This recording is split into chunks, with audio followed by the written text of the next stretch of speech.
Hey. All right, welcome everyone.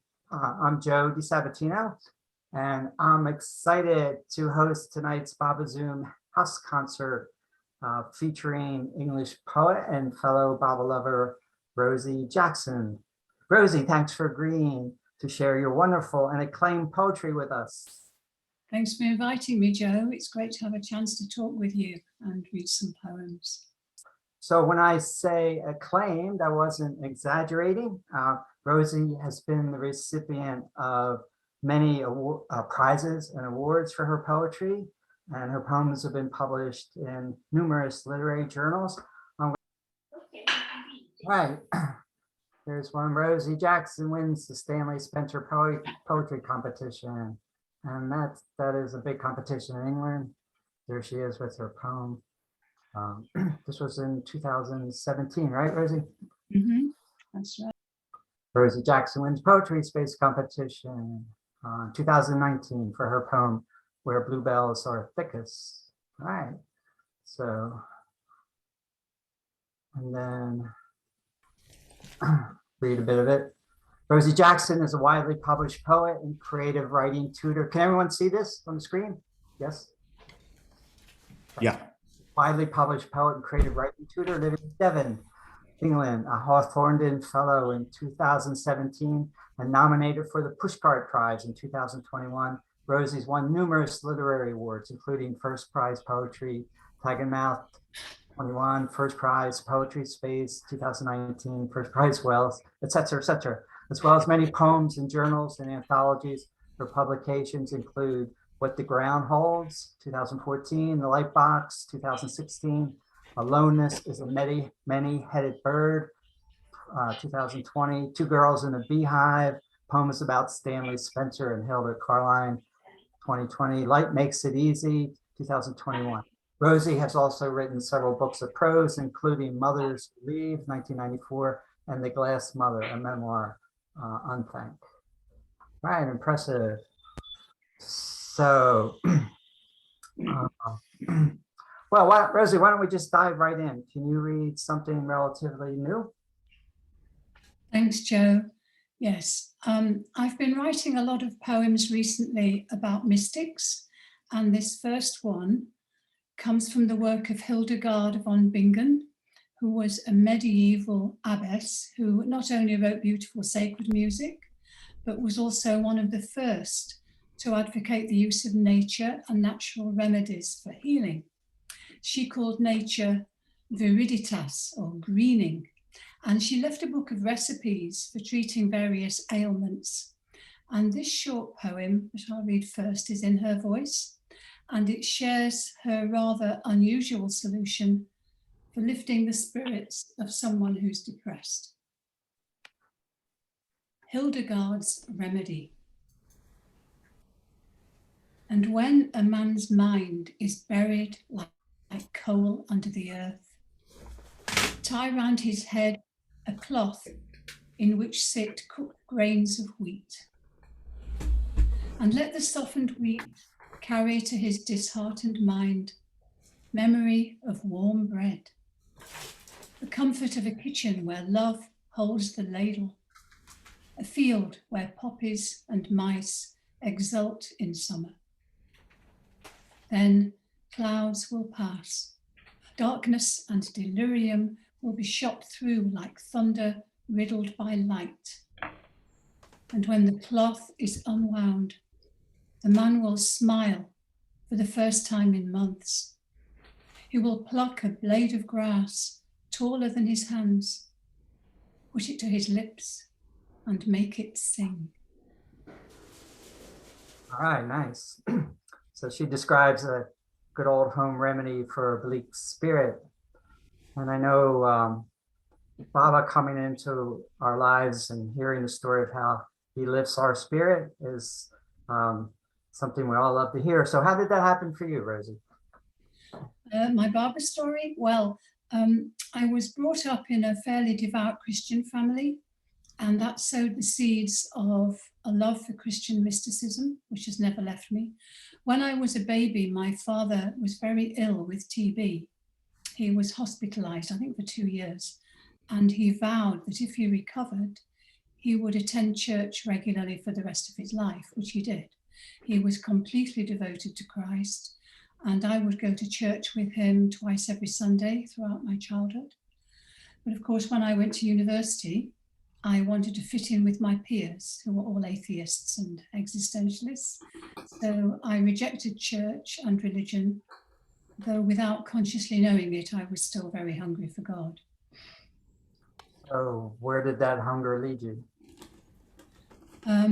Well, in my 20s, I was living in Norwich in Norfolk, and I was teaching literature at the University of East Anglia. And then one summer in the late 1970s, just after I finished my PhD, a very strange thing happened. It's a long story, but in a nutshell, one of my students invited me to her wedding. And it turned out that she and her husband-to-be had joined a Sufi community and even actually converted to Islam. And I went to their wedding in a little school hall in North Norfolk. And when I opened the doors of the hall and walked in, I was just hit by this ocean of love. It was a huge, huge experience. This tsunami of divine love just struck me. And it was palpable, the love in the room. And it was a shock to me. I was working in a university where secular values prevailed, and we were teaching Marxism and feminism and all the modern thinkers like Freud, who agreed with Nietzsche that God was dead. So I was just bowled over by this experience that afternoon, and it wouldn't go away. And when I went home, I couldn't eat, I couldn't read, I couldn't sleep. Things had changed so hugely inside me. So I realized I wanted what I tasted that afternoon. So I decided, me, a great feminist, that I too would convert to Islam. And at that time, I was seeing Michael da Costa, who was a university counsellor, quite regularly. And the following week, I told him this story. And he was quite aghast at the thought of my imminent conversion. And he suggested that there were other spiritual paths available. And he invited me to a meeting at his house to reveal something else to me. I didn't plan to go. I had no idea of any backstory of what he was involved in or any names, but something took me there. And that Sunday afternoon, I went to his house. There was a handful of people in his front room. And Michael turned on a tiny TV in the corner and played the beautiful Pavadigar video with music by Pete Townsend.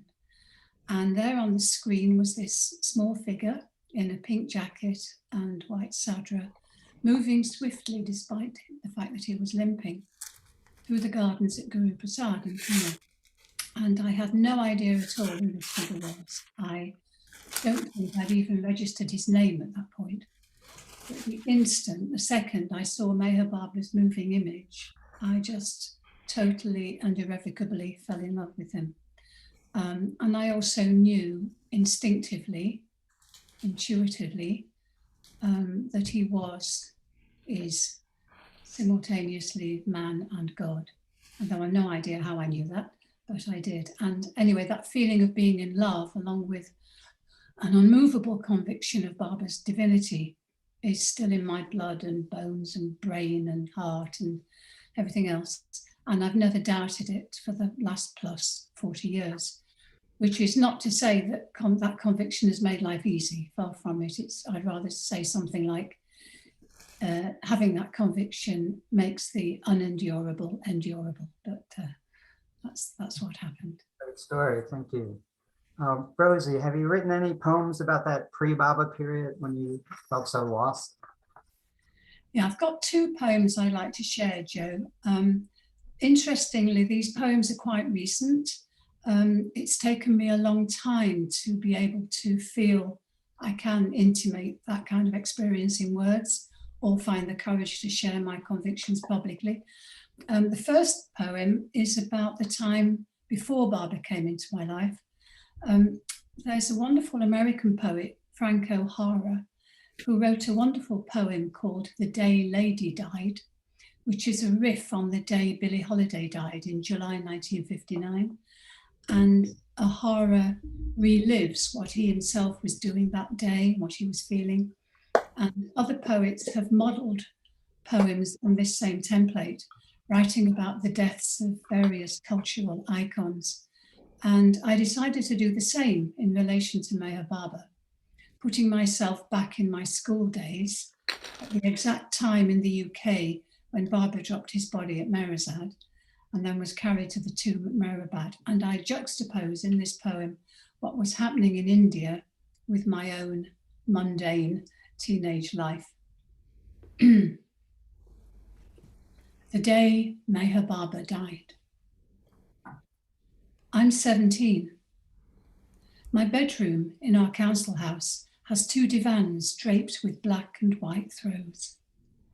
So much is black and white. There's life and there's death. There's others and there's me. I'm hungry. I skip breakfast. I've lost so much weight I've been struck off the hockey team. At 7:45 a.m. I take the number 7 bus. I sit on school radiators to keep warm. Read Francois Mauriac's Le Nœud de Vipère for A-level. The skies have not gone dark, though floods in Mecca have made the Kaaba unreachable. I have no idea what the word Kaaba means. I have never heard of Allah. I'm a year away from messing up my life. In 3 years, my father will die. In 43 years, my mother will die. In 10 years, I will know this date better than my own birthday. I will be in love with a man who today is surrounded by ice and flowers. Across India, phones are ringing. People are rushing for trains and flights. Trucks of ice are driving up the hill that will one day be my sanctuary. I skip lunch. Hour by hour, I grow lighter. I am more dead than alive. In the fierce Maharashtrian sunset, crowds gather. He is more alive than dead. A portable gramophone plays Begin the Begin. To live it again is past all endeavour. On the bus home, I memorize quotes from Mauriac. I wear a navy beret. It's February tomorrow. I'm waiting to hear which university has offered me a place. I predicted 3 A's. I'm as ignorant as Formica. 1969. I have a decade of emptiness ahead of me. 10 more years of not knowing anything. Then a lifetime letting in what's happened today. So, like in John O'Hara's poem, what I noticed, Rosie, is that the poetry is in this precise, mundane details and matter-of-fact statements about that your time there. And that kind of separates you from the emotionally charged significance of what's happening in India on January 31st, 69. And yet in retrospect, it kind of links you to it. But just that accumulation of mundane details, and yet the beauty of the poem comes out. Could you say something about that? Yeah, I like poems that have specific details. So one of the writing maxims I always try to follow comes from Nabokov, the novelist, who said, caress the divine details, caress the divine details. And I think one of the problems with some spiritual poetry is that it gets too floaty and abstract. It's not anchored in the world we're in. That's why I love Rumi or metaphysical poets like John Donne, because they know how to bridge this world and the world beyond, or shall I say the world within. And they do that so beautifully and so precisely that you trust the way they're evoking both worlds. And that's what I try to do. I like that phrase, caress the divine details. And the other poem? Oh yes, so the night I first saw that Baba video, the Pavadigar film, I went back to my home in Norwich and I had a very strong spiritual experience that much to my frustration has not been repeated since, despite much asking. But anyway, it was a kind of visitation of love, light, divine love, that I took to be Mayor Barber's confirmation of what had happened that evening when I recognized him. And I've since read similar accounts by mystics of being taken into that unity. And I did attempt to write about it in my memoir, The Glass Mother, but it's taken me over 40 years to be able to arrive at a poem about it. Light's very important in my poems. One reviewer said it seemed to be my favorite word. My first collection was called The Lightbox. My most recent one is called Light Makes It Easy. And I'm sure all this light has its root in that first night of encountering Mayor Barber. So I think you're going to screen share this, will you, Joe, while I read this one? Right, let's call on, put this up on the screen. Okay, let's call it Light. I don't remember which novel I had on the go, what my rituals were for sleeping, but I do recall it was November. I was alone in the house. The bedroom had chocolate walls, a Chagall print over the brass bed. I'd pulled the curtains my mother made against the distant streetlight, put out my lamp, was probably thinking about the video of India I'd seen that evening when it arrived. Is light even the right word for what happened? Is sun the right word? Moon, stars, glory of a million galaxies. Let's call it light to be approximate. Let's watch it expand as I watched, from a pinprick of gold, an unexpected floater, to a roomful, houseful, dissolver of walls, city of light. Let's call it that. This yellow epiphany that grew and grew, swallowed me into it, erased me, though this wasn't loss. It was being caught inside an infinite benevolence. The words are missing by miles. It was Alpha and Omega. It was a joyful, shining holiness, an eternal, God-smacking light that wrapped me in something I'd never known, never imagined. Love, God, bliss, happiness, whatever the words are for that world of light, let's call it that. A radiance, I thought, the preserve of those who've died. And it was a kind of death, the way giving birth is a kind of death, the way it leaves you no choice but to surrender. And I didn't exist anymore as me, though even this non-existent me had light inside it. And when eventually the light left, though of course it never leaves, when eventually the light, God, this thing that had come and never quite leaves, left, there I was, 3 a.m, in the same shaking, shocked, wondering what tornado had passed through me state as when my son was born, knowing the same sense of unknowing, undoing, of having had passed through me the greatest mystery there is. And all my life, I would have the same bewilderment I knew that night, of not being able to put any of this into words.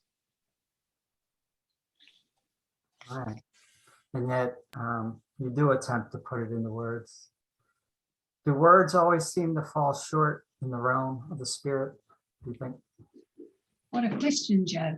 Do words fall short in the realm of the spirit? I think they do, don't they?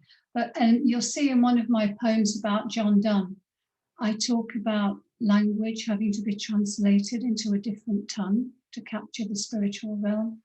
And I think this is why I turned to poetry instead of prose. I think of poetry as a kind of language of sustained metaphor that can intimate things that discursive writing just can't.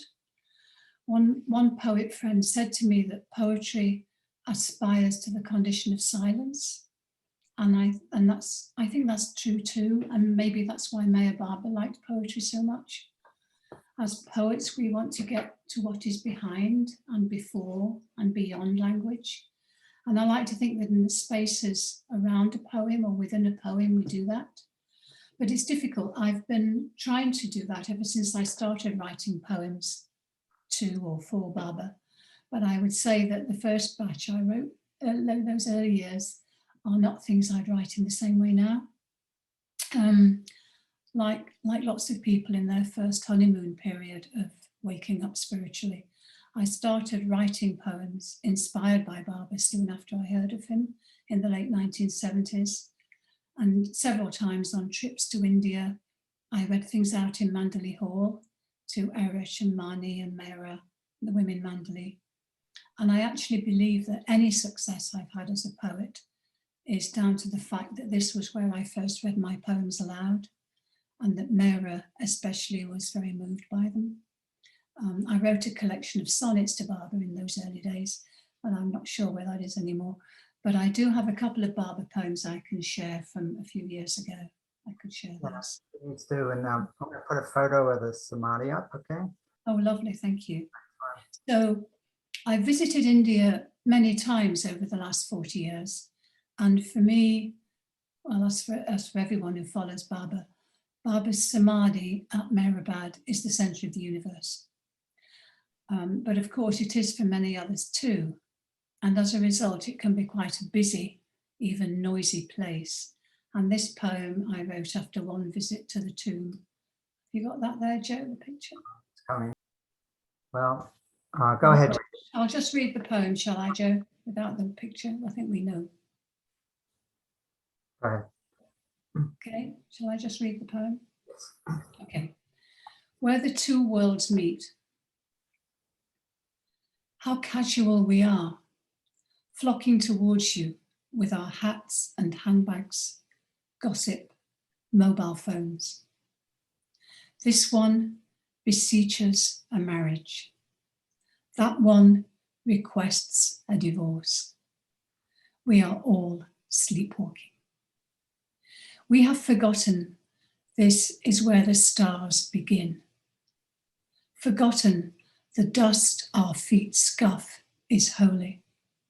And every time we kneel here, you are doing some kind of leavening. How patient you are, inviting us back time and again with our roses and ignorance, our apologies for love, our not quite surrender. All these prayers from the world flying towards you like murmurations of starlings. Okay.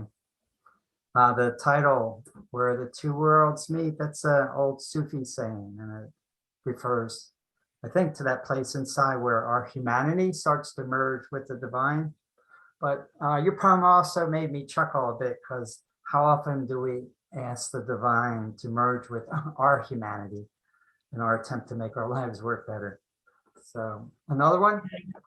Yeah, you're right. Okay, this poem is based on a dream I had when I was at Mehrabad in 2007. And I remember reading this one out too in Mandalay Hall, though by then Mehra and Mani were no longer with us, but Mehru was there. She really liked this poem.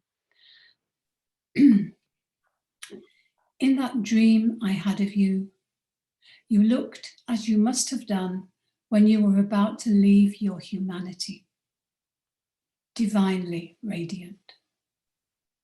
Or perhaps you always looked like that, so ripe with God, your body could not hide the moons and suns bursting out of you.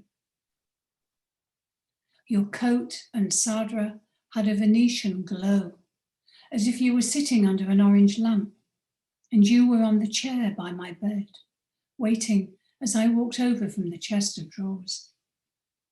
You carried a tambourine in your hand, one of those unfathomable details that sometimes crop up in dreams, and you were tapping it against your thigh, smiling as if a circus was in town. To be honest, I didn't know what to do with your beauty. I found it almost unbearable. These are the kind of words you leave me with. Unbearable, unfathomable. I like that image of Baba holding a tambourine, and just thought of the Bob Dylan song Tambourine Man. Rosie, can you share a bit about your evolution as a poet? you were an aspiring novelist early in your career, and then Well, to start with, Joe, I was an academic. So after my PhD, I wrote a scholarly book. And though I've always kept a journal where I'd write the odd poem, it was only once I'd left my university jobs that I started writing creatively. I wrote a book of short stories and a couple more non-fiction books. Then I tried my hand at novel writing. I spent 7 years writing 2 novels. The first one less good than the second, which was more mystical. And I had a good agent, but she failed to sell them, and that left me rather depressed and disillusioned, along with some other disastrous things happening in my life. But when one door closes, as the usher one knows, I've written an article for Glow magazine where I describe the turning point that seems to happen on one trip to India when I had the incredible privilege of cleaning out Meher Baba's table house. It's always locked except for very rare cleaning. And I spent 2 or 3 hours inside the table house. It's never been so spider-free. And I think that did something to me and my writing, being inside that tiny enclosed structure where Baba wrote his book. And after that, I started writing poems more, but this time for an audience who knew nothing about Meher Baba. And so my focus changed. I wanted my poems to be more widely read and accessible to the general public. And I was very lucky to get things accepted and published and placed in competitions. Okay. But they were still spiritual poems? Still had a spiritual? I think so, but with a different angle. I mean, there was one about Mrs. Thatcher, but it's set in the afterlife and she has to confront all she's done in this life. And that one's called Mrs. Thatcher Leaves Her Body and Meets St. Francis. And one could substitute the names of various politicians since then and now. But what I was doing unconsciously then, but I see now, this is what was happening. I was masking or projecting my own devotion and love for Meher Baba onto other figures, other people, saints, mystics, recluses, artists, whose lives have been deeply shaped by their love for God. So in the last few years, for example, I've written a whole sequence about the medieval mystics who are known as Anchorites. All right, so can you explain a little bit about Anchorites? Anchorites were religious recluses, mostly women, who willingly let themselves be imprisoned in little cells for life so they could focus on God alone. So between 1100 and 1539, there were nearly 800 anchorites in England, and they were enclosed in these tiny structures attached to the side of a church. And when the women were admitted, funeral rites were performed to signify their death to the world. And they never came out again, so food would be passed to them through tiny windows, and they lived there till they died. I mean, it was quite drastic. It was kind of ashram life taken to an extreme. They had manuals telling them how to spend their time. And in my poems, some anchorites love it and some regret their decision, but there was nothing then to be done. And that practice only stopped when Henry VIII disbanded the monasteries and the anchorite cells were mostly destroyed. The most famous of them was in Norwich, which is where I lived when I heard of Meher Baba. And that's the cell of Mother Julian. But she was wealthy enough to have a servant with her in her room. Right, when she was. So can you tell us a little bit about her, Mother Julian? Yes, I think you're going to try and share this text too. Do you want to be putting that up while I just say about Julian? So Mother Julian lived from 1343 to 1416, and she had a life-threatening illness which took her to the threshold of death. And she had a series of visions. Oh, I've lost my image. That's my text now. She had a series of visions of Christ, which she called her showings, and she wrote these down. And she made them into a book called The Revelations of Divine Love. But she didn't stop there. She kept revisiting the experience time and again in her writing. And over the years, this developed into a more elaborate work known as the long text. She's the one who wrote those wonderful words, all shall be well, and all manner of things shall be well. And I wrote this poem about Julian during the pandemic because she too lived through a deadly plague, yet her faith remained intact. The long text, Julian of Norwich. They say she kept bees, that men bartered meat for prayers and honey. They say she had a cat. They say Christ came to her bed once, as intimate and certain as death. And if she chose a cell, it was to anchor his tenderness.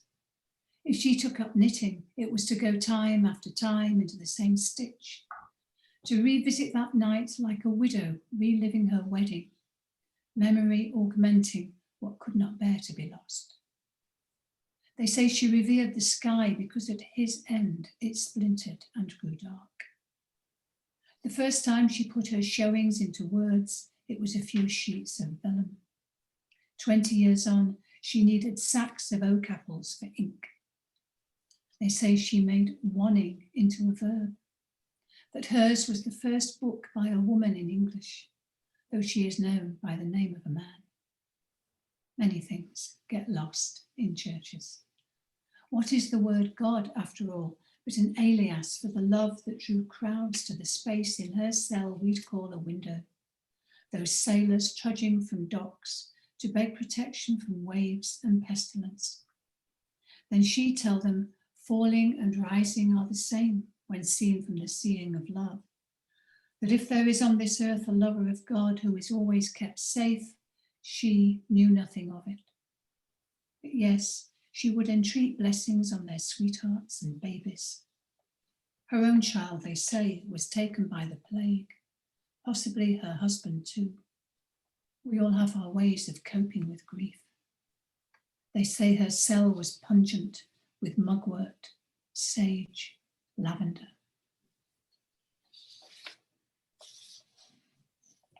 All right. So sounds like you have a whole collection of poems about various mystics and Western and Eastern mystics. Yeah, Western and Eastern, yeah. So they're in my next book, which is called Love Leans Over the Table, which is coming out next spring. So there's figures like George Fox, who was the founder of the Quakers. There's the poet John Donne. There's the 20th century mystic Simone Weil. And there's figures who are important in Barber's life. So there's one poem about Rabia of Basra, who was a poet and the first Muslim female saint, and one about Hazrat Babajan, who Barber said was the reincarnation of Rabia of Basra. All right, so let me try and get that photo of Babajan. So it was Hazrat Babajan, of course, who revealed to Meher Baba his spiritual identity by kissing him on the forehead one day as he was passing her on his way back from school. Hazrat Babajan was a Muslim perfect master, and her shrine is in the Char Baudi district of Pune. And until her death in 1931, Babajan spent her last 24 years living there under a neem tree. So I'm having trouble getting the images up. Sorry, my apologies. Working, are they? All right, I don't know why. I want to get that photo of her. Okay. Anyway, I Are will. you going to read this poem, Joe? Yeah, I'm going.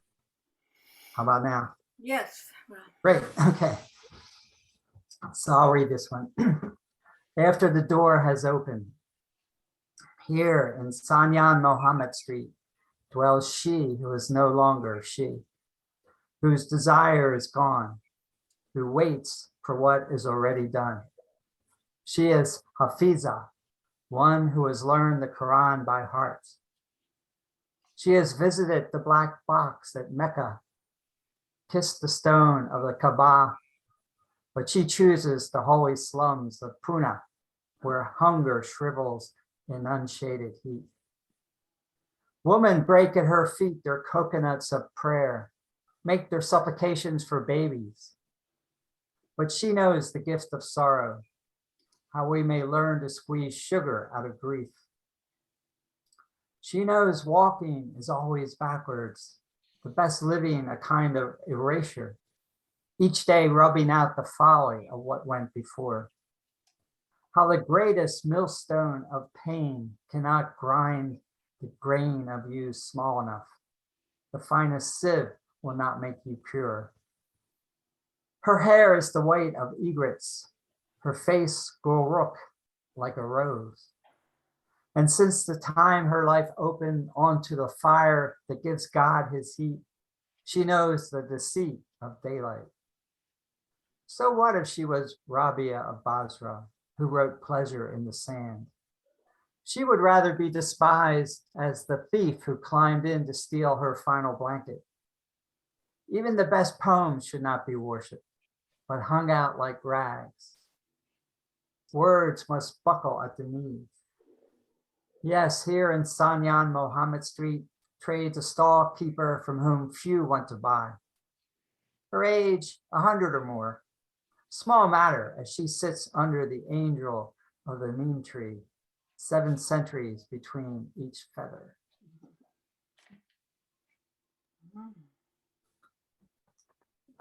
So I like that line, even the best poems should not be worshipped, but hung out like rags. Words must buckle at the knees.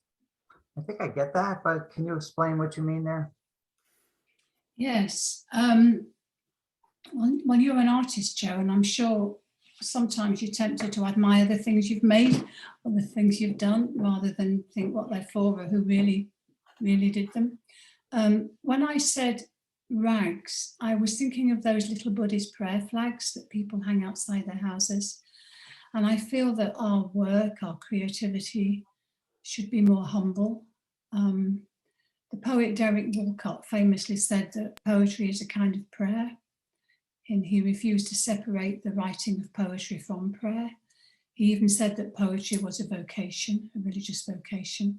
And though that might seem a bit grandiose and it's not fashionable to say so, I think on some level I agree with him. I think because you can't get the images up, Joe, I think we'll miss out the poem I was going to read. I have one more try maybe, but I did some poems based on artists, and one of them was Stanley Spencer, and I did this book. You can see this, I held this up. Hang on. So I did this book called Two Girls and a Beehive, and they're poems based on the art of Stanley Spencer, who was an English visionary artist who had very interesting religious ideas. He read Rumi, he read a lot of Eastern mystics, and he did paintings about Christ visiting his hometown of Cookham in England, and their wonderful sense of the avatar in everyday life. And we were going to show one of those paintings that I based that poem on. I can go to the web and get the painting if you It's going to take time though, Joe. I think it's already gone 1:45. Okay. So I think we might leave that. But anyway, that's there's lots of poems like that in there. So I'm going to move on to my final 2 poems. The first one, these are my 2 favourite poems that I've written. The first one is about John Donne, and the second one is a poem for Mara. So you probably know that John Donne was Meher Baba's favourite Western poet. I mean, Baba loved poetry. His favourite Eastern poets were Hafiz, Rumi and Kabir, but his favourite Western poet was John Donne. And he shared with Tom Riley that when he was at high school in Pune, he memorised John Donne's Holy Sonnet 14, Batter My Heart, 3-personed God, which is a wonderful sonnet. And I've often thought it was ironic that Baba, when he was still Merwan Irani, memorised that poem, not knowing he was going to be the one who Donne's poem was addressing. Anyway, on one of my trips to India, I decided to write a poem about John Donne. It started with a painting by Stanley Spencer. One of Stanley Spencer's early paintings is called John Donne Arriving in Heaven. And as soon as I read that, I thought, oh, I want to write a poem with that title. So when I was in India, I mixed up some of John Donne's own words with some of Baba's ideas, especially the idea that union with God is a matter of loss rather than gain. as we shed our lower selves. So I write a lot these days about mortality and the afterlife, because of course every day we get closer to it. And I guess this is my voicing of what I hope will happen, or something like it. So this is John Donne. Thank you, Joe. This is John Donne arriving in heaven. He knew it would be a melting, looking back at the world as a place of icicles and clouds, lilies of passion unmooring their tangled roots. Knew that with the rungs of prayer and reason knocked away, the subtle knot undone, he would step into this delicate permanence, the light cleansing, as protracted evening sun perfects a field of harvest corn. Expected such radiance that finds no flaws in all that's happened, no severity, only the mercy of a paradise always autumn, its joy possessed, ripe, perfect, complete. But this is less the arrival he foresaw than an undoing of distances, a shedding of himself to become who he already was, not gaining union, but losing the illusion he was separate, was ever other than this one, the hand that set all things in motion, spread this equal light, made on a whim the stars, the schoolboys, the unruly sun. All love a dream of this. And now, as he takes on the bliss, the infinite bliss his little deaths on earth struggled to reach, he finds his words at last translated to their proper tongue. Beautiful. So, speaking of arriving in heaven, you met Mara, right? So be sweet, I think, to end tonight with your birthday poem for her.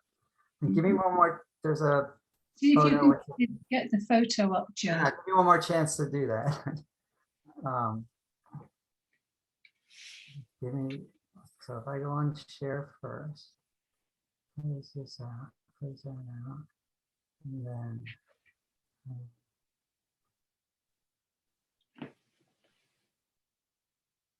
How about now? No. Because it says, I see it, and it says share screen, you're sharing the screen. You still can't see it. I don't know what else to do. I mean, I have the image. It's come up now. It's come up now. Keep Yes. going. Don't do anything. Maybe that would work before, but I just didn't work on that. Okay, great. Okay. So yes, I was fortunate to meet Mara several times between my first visit in 1980 and her death in 1988. And she was very encouraging with my poems. And this is a photo of me with Mara at Lower Mehrabad in the early 1980s. But the poem I'm going to read is a poem to Mara written at Mehrabad to celebrate her birthday in December 2017. Letter to Mara. Let me remember you, dear Mara, in your great beauty. Show me what purity looks like. Let me know from you that sweetness which owes nothing to sugar cane or roses. Let me learn from you the discipline which gives up everything without a second thought. Let me stand with you again, side by side, as if we were family. Let us sit together and weave brooches from his hair. Let us make paper flowers to garland his photograph and wash his clothes in water from the highest mountain. Dearest Mara, let me learn from you the love he cannot resist, the love this world cannot imagine, the love even God cannot do without. Thank you, Rosie, for sharing your exquisite poetry with us tonight. I want to, before I open it up to comments or questions, just want to go to her website quickly.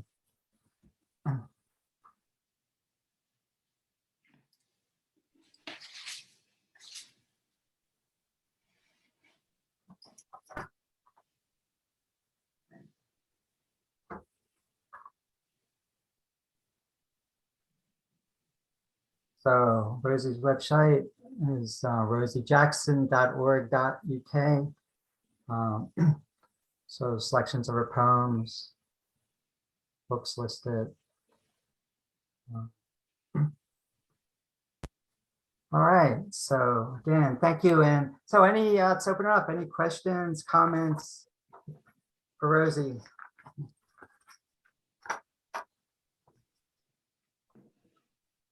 Okay. Make sure to unmute your mic before you say anything.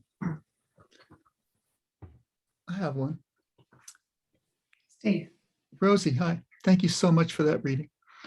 If you knew that you were never to have an audience again, your poems would not be shared beyond yourself, would you continue to write? And if so, do you think your process would be the same as it is now? I hope I think I would still continue to write, yes. I feel I'm always trying to get better at what I do. And so I don't feel I write with an audience in mind. I mean, I know I said I shifted my focus from writing for Barbara audience to a general audience, but I don't feel I'm conscious of a readership when I'm writing. I just write because something wants to be said. And so I know I don't think I would change my way of doing it or my wanting to do it, Steve. Yeah. Thank you. Anybody else?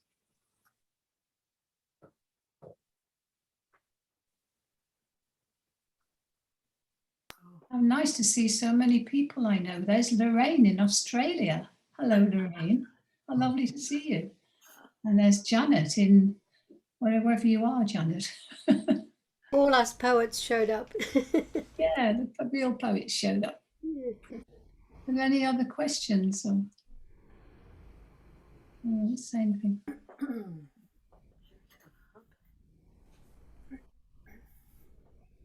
I'm curious, you said Mara Amani liked your poems. Can you just say a little more about that? Kind of comments you got from them, if you could share. Well, the ones I've now lost, or maybe somewhere in one of my boxes, was a collection of sonnets, quite tightly structured. I think they were Shakespearean sonnets. Anyway, and I read some of those out in Manderley Hall. And with one of them, I just remember one line. There was one line about Barber moving his hand. And Mara cried when I read that poem. And I always thought, oh my God, that's the biggest accolade in a way, isn't it? That something moved Mara so deeply. So I believe that, you know, I only have any success because Mara liked them. Yeah. You teach writing too, right? Yes, I run workshops on poetry writing and memoir writing. Yeah.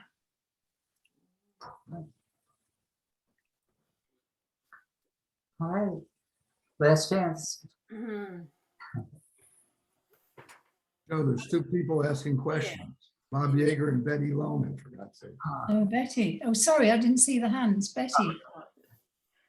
You know, Rosie, Rosie. I think we're all a bit. I am speaking for myself. I'm dumbstruck that it's.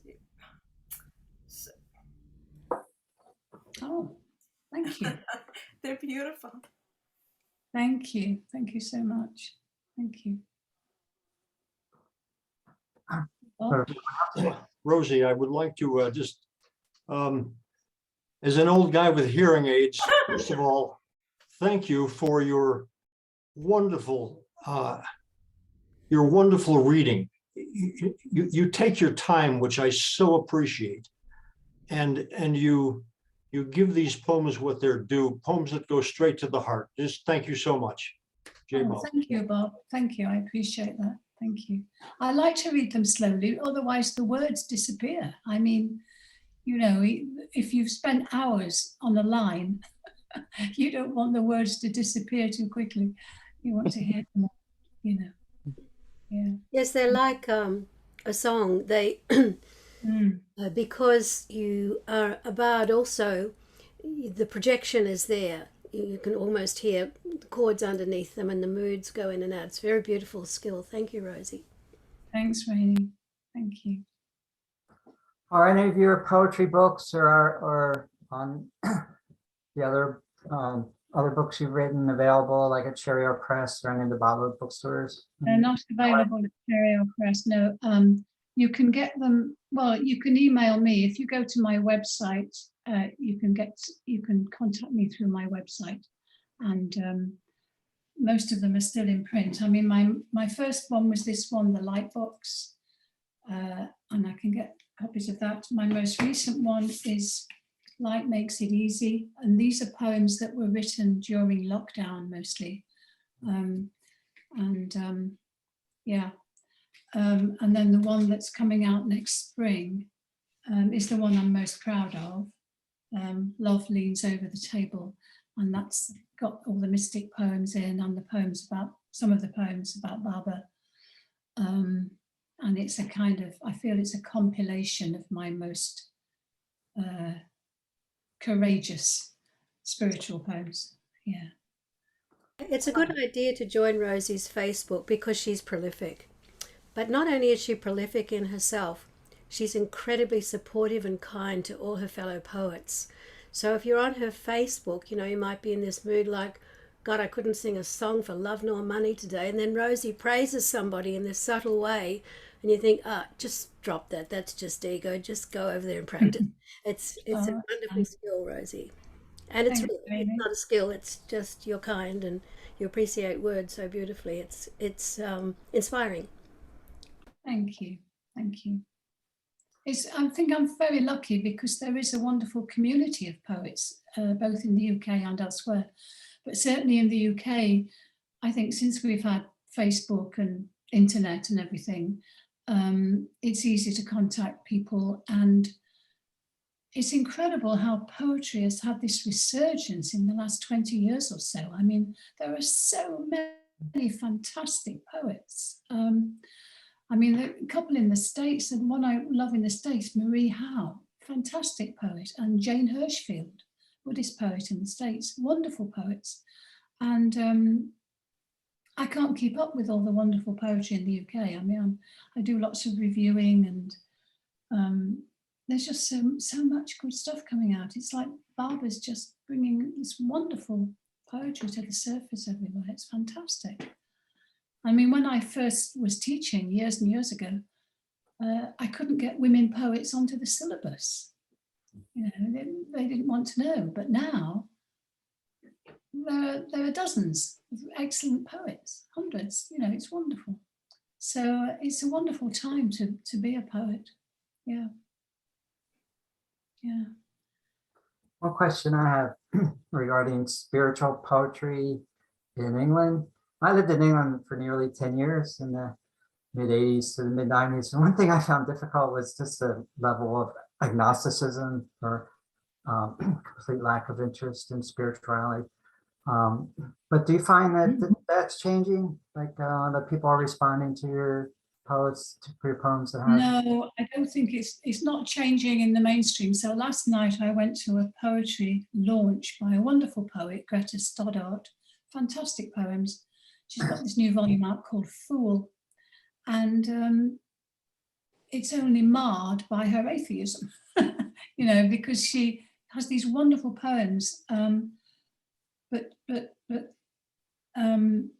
the general ethos still, I think, most places in our culture, especially with good artists, is is not opening up to the spiritual, in not at least explicitly opening up to God. So What's amazing is you're getting awards and prizes for your poetry has, you know, even if it's not explicitly spiritual, definitely has a spiritual orientation. So you're touching something in people. touching something, it's touching some hunger. But I mean, this is the first time I've kind of gone public with my Barber poetry on this kind of way. So it's it takes time to not care. It takes time to not care what people think. I think it's difficult with Barber deliberately being so dramatically incognito. What do you mean? I just feel, you know, 58 years down the line with Barber, he's progressively put more and more disguises on. He's just incognito. I mean, there's a book like God Speaks. There's a university over here with 45,000 people a day on it, and they don't know about the book. That's what I call the incognito avatar. Yeah. I've got an early poem about Barber that addresses that. And it says something like, only you could care so little about popularity. You know, he has such a low PR. That's it. Yeah, he doesn't care about popularity. No, just a raggy coat and a white skirt and sandals, and that's it. Yeah. Interesting. Yeah. All right. I could actually finish, Joe, with a little poem. I could share this one, very short. All right, I was going to ask. It's a little poem. I mentioned one of my favorite American poets is Marie Howe. And Marie Howe writes exquisitely beautiful poetry, very contemporary. And one of her poems is called Enunciation. And this is a poem that I kind of modeled on or was inspired by her poem Enunciation. This is 8 lines, and the form of this poem is called a triolet, and it's where you repeat certain lines in the poem, you'll see. Anyway, this is called Tilting. I want to tilt in that direction, as to the mirror where light first swam. Even if I can't find it again, I want to tilt in that direction, specifically myself, yet no one, to endure the love the shining is from. I want to tilt in that direction, as to the mirror where light first swam. Beautiful. So I think your poems helped us all tilt a little more in that direction tonight. And thank you so much, Rosie. It was really wonderful to hear your poetry, but also how you read them, as someone said. It's really touching. And thanks everyone for coming. Thank you. Thank you, Jay Bob, everybody. Thank you, Rosie. It was wonderful, really heartwarming and filling. Rosie, you're a gem.